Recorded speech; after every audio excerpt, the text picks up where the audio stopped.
Albert Magdarao, Trinidad. Lapit ka na. Lapit ka na mahuli. Kaya kayong mga loko kayo, good luck sa inyo lahat. Sabi ko na sa inyo, huwag niyong gagawin sa Maynila. But if you do these things in Manila, whether sa pulis o sa ordinaryong tao, hahalugugin namin ang buong bansa. Yan ang mga maanghang na salita na binitiwan ni Mayor Isko sa mga sospek na pumaslang sa isang Manilenyong pulis. Galit na galit nga ang alkalde ngayon sa Maynila sa dalawang individual na pumaslang sa isang huwarang pulis na malapit sa puso ni Mayor Isko. Galit nga din ang mga karamihan sa mga pulis Maynila sa nangyaring krimen. Ang mismong mayor ng lungsod ng Maynila ang sumisigaw ngayon ng hustisya matapos ang isang madugong krimen na nangyari sa Balot Tondo, kung saan isang kare-retire lamang na pulis ang tinambangan ng riding in tandem at binaril habang siya ay pauwi ng kanyang tahanan. Ang dating pulis nga na ito ay isang dating security aide ng namumuno sa Maynila ngayon na si Mayor Isko Moreno. Ang biktima ngang pulis ay kinilalang si George Capistrano, 56 years old. Si George ay ipinanganak at lumaki nga sa Maynila. Ang pulis ay madalas ding tawagin na Tata George at Yeboy ng ibang taong malalapit sa kanya. Siya ay naninirahan nga sa Barangay 134 Tondo kasama ang kanyang asawa at 3 mga anak. Masipag na ama at mapagmahal na asawa. Ganyan ilarawan si George ng kanyang pamilya. Si George ay isang pulis na may ranggong police lieutenant at bahagi din siya ng PNP Special Action Forces. Tapat sa serbisyo at tuwid na pulis si George na nagsisilbi noon sa Dagupan. Inilarawan nga siya ng kanyang mga kapwa-pulis bilang matapang, may paninindigan at may isang salita. Matapos nga ang saglit na pagseserbisyo sa Dagupan, si George ay muling bumalik sa Maynila. Nadistino nga sa iba't ibang police station sa buong Maynila si George kung saan siya nagkaroon ng napakaraming mga kaibigan dahil sa galing niyang makisama. Bukod sa pagiging pulis ni George, siya ay kalauna naging security aide o bodyguard ng mayor ng Maynila ngayon na si Isko Moreno. Taong 2007 pa nagsimulang maging security detail si George ni ngayon Mayor Isko Moreno at ng panahon na vice mayor pa lamang ang alkalde. Mula 2007 hanggang 2016, nagsilbing security aide ang pulis na si George. Hanggang sa naging alkalde lang nga ng mayor ng Maynila si Isko, buo pa din ang suporta ni George sa kanya. Matapos ang ilang taong serbisyo bilang pulis, December 2025 nang formal nang nagretiro si George bilang pulis. Mula nga noon mas marami ng oras si George para sa kanyang pinakamamahal na pamilya. Tahimik na noon na namumuhay si George habang ine-enjoy ang mga oras kasama ang kanyang asawa, mga anak at mga apo. Subalit sa isang iglap, nagtapos ang buhay ng magiting na pulis sa mismong tapat pa ng kanilang bahay. March 15, 2026, pasado alas 12 ng madaling araw, pauwi na noon si George sakay ng kanyang motor. Halos nasa tapat na nga si George ng kanilang bahay, bumubusina para pagbuksan siya ng gate nang bigla na lamang may humintong motor sa kanyang tabi. Ang angkas nga ng motor ay agad na bumaba at tinakot si George gamit ang kanyang dalang baril. At bilang dating pulis, dinepensahan nga ni George ang kanyang sarili. Maya-maya pa, isang putok nga ng baril ang maririnig habang nagpapangbuno sina George at ang nasabing lalaki. Hanggang sa muling binaril ang lalaki si George dahilan para tumumba sa kalsada ang nasabing pulis. Samantala, ang gunman nga ay may pinilit na kinuha kay George habang ito ay nakabulagta bago tuluyang tumakas. Kasabay nito ang paglabas nga ng mga tao sa paligid na agad na nirespondehan ni George. Mabilis din silang nakatawag ng barangay at ang barangay naman ay tumawag ng mga bumbero para isugod si George sa pinakamalapit na ospital. Subalit sa kasamang palad, ang dating pulis na si George ay hindi na umabot pang buhay. Hindi nga makapaniwala ang pamilya Capistrano sa biglaang pagkawala ng haligi ng kanilang tahanan. Maging ang mga kapitbahay at nakakilala kay George ay hindi kailanman nasagi sa kanilang isipan na mawawala ang dating pulis sa ganitong paraan. Mabilis nga na kumalat sa social media ang kalunos-lunos na sinapit ni George. Agad na bumuhos ang pakikiramay sa dating bodyguard ni Mayor Isko. Bukod sa mga ito, maraming tao nga ang nagbahagi sa social media kung paano naging makabuluhan ang kanilang buhay nang dahil kay George.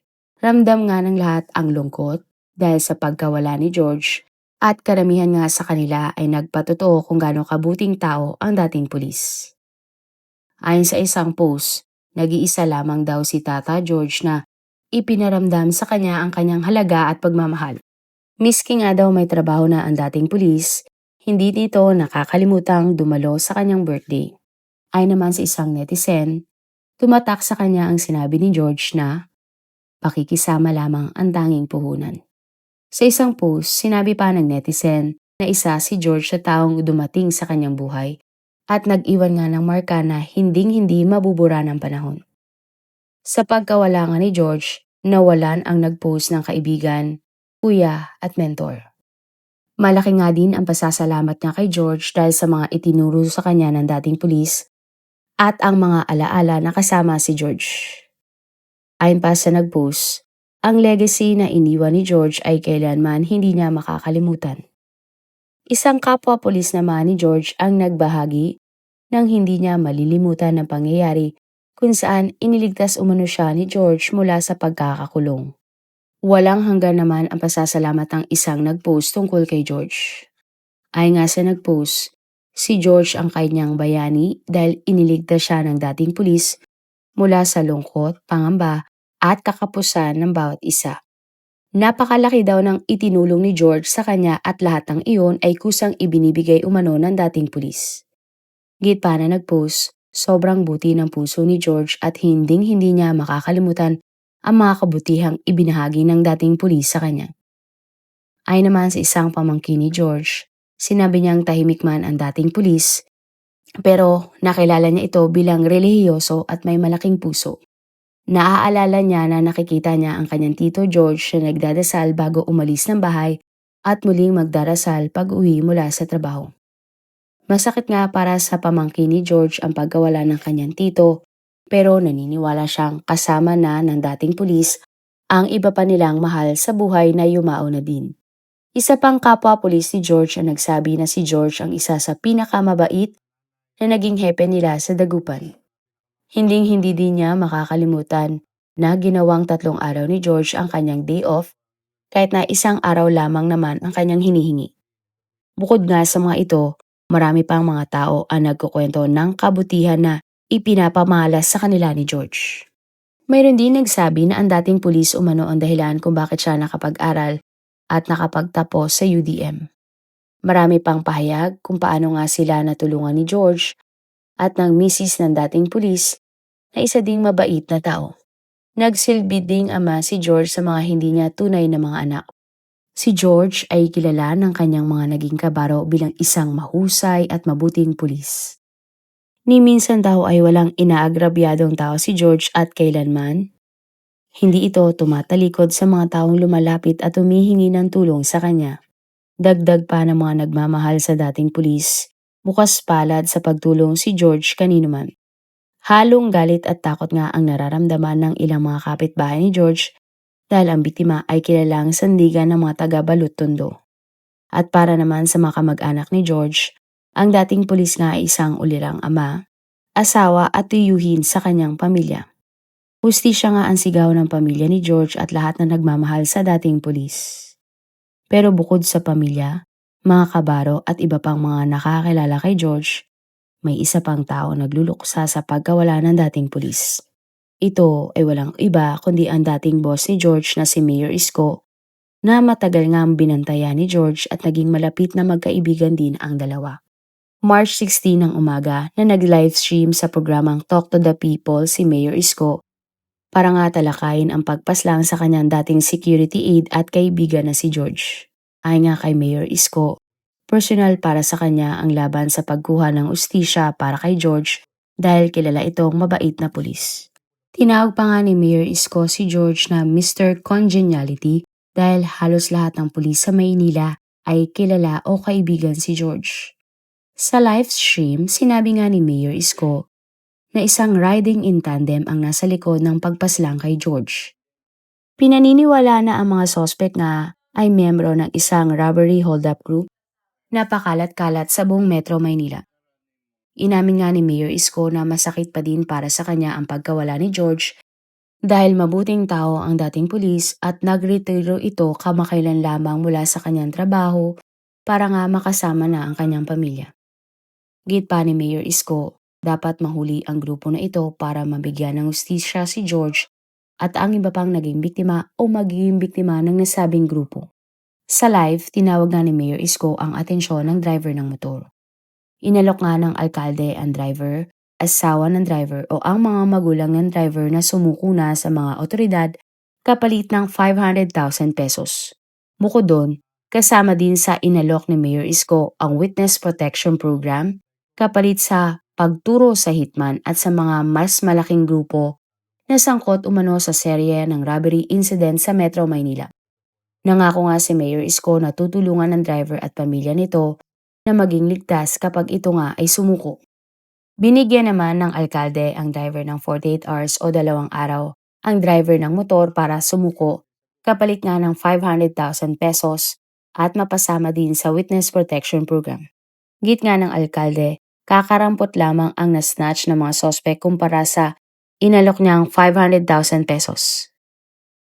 Sinabi pa ni Mayor Isko na kapag natapos na ang kanyang palugit, wala siyang magagawa kundi tugisin ang dalawang mga sospek para nga ito ay managot sa batas dahil nga sa ginawa nilang pagnanakaw at pagpaslang. Ayon naman sa investigasyon ng mga kapulisan, pagnanakaw nga ang naging motibo sa krimen dahil nawawala ang suot na gintong bracelet at sing-sing ng biktima. Agad namang binuo ang isang special task force para mahanap ang driver ng motor at gunman. Ayon sa hipag ni George, nasa loob sila ng bahay nang may marinig silang 2 putok na mga baril. At paglabas ng hipag ni George, nakita na lamang niyang nakabulagta na sa kalsada ang dating pulis. Ang mga pulis nga ay agad na nagsagawa ng hot pursuit operation. Sinuri din nila ang CCTV footage para nga matukoy ang pagkakilala ng mga sospek. Bukod doon, tinunton din nila ang ruta kung paano nakatakas ang riding in tandem. At March 17, 2026, wala pang 48 hours ay sumuko naman ang driver ng motor na nagmaneho sa gunman na pumaslang kay George. Iprinisinta nga ni Mayor Isko sa programa niyang Talk to the People ang driver ng gunman na si Ligam Bulalakaw, 30 years old na mula din sa Balot, Tondo at mas kilala bilang B-Boy Yang. Siya ang driver nga ng motor at ng gunman na nangyari ang pagnanakaw sa dating pulis. Isiniwalat nga ni B-Boy na ang gunman na kasama niya sa nangyaring insidente ay kinilalang si Albert Magdaraog at nakilala lamang niya ito sa basketball court sa Tondo noong taong 2023. At ayon nga kay B-Boy, bago lamang siyang laya noon nang nag-cruise nga ang landas nila ni Albert. Sa live stream, sinabi nga ni Mayor Isko na dating isang pulis at chairman sa Tondo ang kumontak sa kanyang tanggapan para nga sabihin ang tungkol sa pagsuko ng driver. Ayon nga sa chairman, isang kakilala niya ang kumontak sa kanya at sinabing parang si B-Boy nga ang nakunan sa CCTV.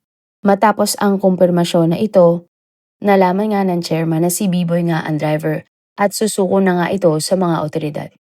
Sa tulungan ng pamangkin ng chairman na pulis at isa pang kakilala na may kotse, nagtungo sila sa Arayat, Pampanga para sunduin si B-Boy. At ayon nga kay B-Boy, kung ibang pulis ang sumundo sa kanya, hindi siya sasama sa mga ito dahil wala umano siyang tiwala sa ilang mga pulis. Nakwento nga ng sospek na merong siyang hindi magandang karanasan sa isang pulis sa Quezon City at sa Maynila.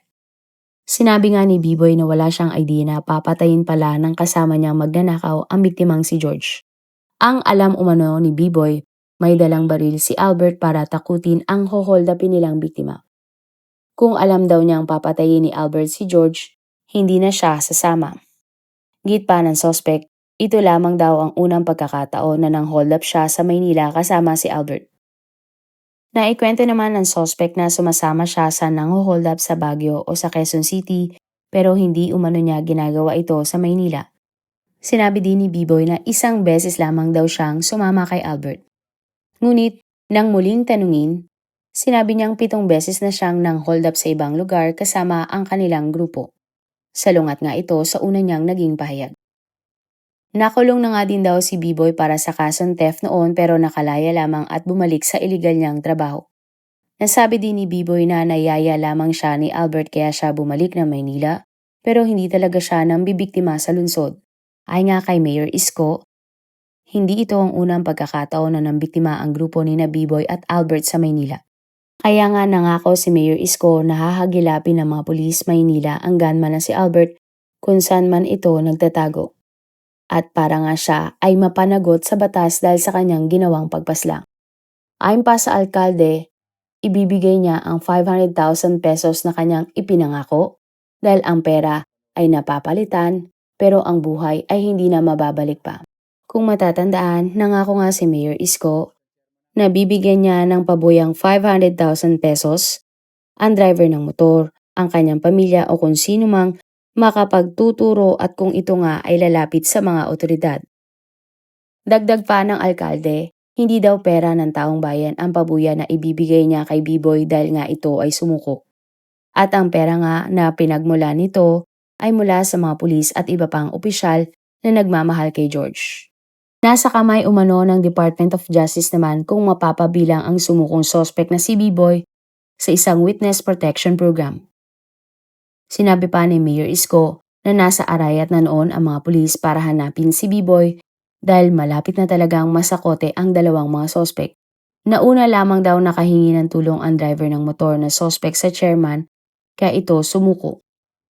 Nagpasalamat naman si Mayor Isko kay B-Boy dahil nagbigay ito ng mga importanteng impormasyon hinggil sa kanyang grupo at sa iba pang grupo ng robbery hold-up na pakalat-kalat sa Maynila. Ayon naman sa interview kay B-Boy, nagulat siya nang barilin ni Albert si George. Ang plano daw ay haharangin niya dapat ang motor ni George pero hindi pa man naharangan ni B-Boy si George, bigla na lamang umanong tumalon si Albert para mang-hold up. Matapos nga ang pang-hold up kay George, ibinenta ni Albert ang bracelet at singsing ng biktima.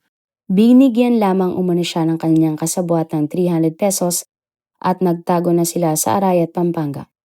Subalit hindi daw alam ni B-Boy kung nasaan na si Albert ngayon dahil umalis din ito agad sa tinataguan nilang apartment. Git nga ng suspect, hindi niya inakala na pulis pala ang naging biktima nilang si George. Nakita nga daw nila na may suot na gold na alahas si George kaya nila ito hinold up. At bukod nga sa mga alahas, may nakuha din daw silang maliit na baril sa biktima. Sa isang panayam nga kay B-Boy, sinabi niyang kaya siya naging malala at agresibo ay dahil sa isang pulis Quezon City na tinutukan siya ng baril noon. Sa huli, nanghihinga si B-Boy ng tawad sa pamilya Capistrano at sinabing hindi niya inakala na ganun ang sasapiti ni George. Naiyak na nga lamang ang nanay ni B-Boy nang tanungin ang ginang ng isang reporter sa kanyang opinyon sa krimen na kinasasangkutan ng kanyang anak. Wala namang naging tugon ang ginang sa tanong ng reporter sa kanya. At ayon nga kay Mayor Isko, kakaunting oras na lamang ang kalayaan ng gunman na si Albert dahil tutugisin na siya ng mga pulis. Matapang nga na binalaan ng alkalde si Albert na hahalugugin nila ang buong bansa upang mahuli ang gunman. Sinabi pa nga ni Mayor Isko ang mga katagang, walang iyakan at ito nga ay tila salitang kalye para warningan ang gustong gumawa ng krimen sa Maynila. Binigyan din ni Mayor Isko ng 48 hours na palugid ang gunman na si Albert para sumuko. At March 18, 2026, ang suspect nga ni si B-Boy ay sumailalim na sa inquest proceeding kung saan siya kinasuhan ng robbery with homicide. Bukod doon, sinilbihan pa si B-Boy ng 3 magkakahiwalay na warrant of arrest para sa 3 kaso ng robbery na may mga petsang April, September at November 2025. Na-recover naman sa pinagtataguan ni na B-Boy at Albert ang baril na pagmamay-ari ng biktima na si George na tinangay ng riding in tandem sa nasabing krimen. Sa ngayon, patuloy pa ding nananawagan sa social media kung sino man ang nakakita kay Albert na siyang gunman sa pagbatay sa mabuting pulis na si George. Habang ginagawa nga ang istoryang ito, patuloy pa din ang investigasyon ng kaso. Malaki nga ang posibilidad na madagdagan pa ang impormasyon tungkol sa nakakalungkot nga na sinapit ng dating pulis at security aide ni Mayor Isko na si George Capistrano.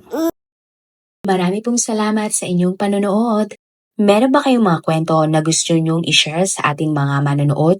O kung may personal po kayong kwento na gusto nyong i-feature sa ating channel, i-comment down below nyo lang ang inyong mga suggestions. Para naman po sa dagdag kalaman, i-subscribe nyo din po at i-follow ang ating iba pang YouTube channel katulad ng Tagalog Facts and Mysteries by DJ Sean at Manila Boy Wonder Philippines. Marami pong salamat sa pagsuporta nyo sa aming mga channel. God bless everyone!